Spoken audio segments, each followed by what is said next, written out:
Hi, I'm Dan Christensen. I'm an additive manufacturing engineer with Relativity Space. And since you asked, I'd love to hear more about depowdering. How do you make sure there's not even a speck of dust in a small enclosed fuel passage? All right, let's get into it. For a bit of context, the majority of our parts on our engine are produced via laser powder bed fusion. This process involves producing a part using a laser in a big vat of metal powder. During and after the print, the parts are fully submerged in metal powder.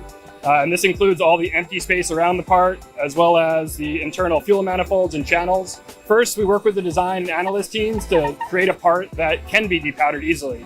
This includes having evacuation holes for powder to flow out, as well as for borescope cameras to move in to inspect afterwards. Next, we decide how clean the part needs to be, and this allows us to establish a specification for cleanliness. This quantifies exactly how clean the part needs to be, depending on the end-use application. Lastly, when the print is complete, we use a number of techniques to remove the powder from the part. This includes specialty metal powder vacuums that suck the powder up and recondition it for use in future prints. We have robotic shaker tables that invert the part and shake it to get the last little bit of powder out, like you're trying to get the last bit of ketchup out of the bottle. The part can then move on to precision cleaning steps in an ultrasonic bath, and eventually move on to assembly into our engine for testing.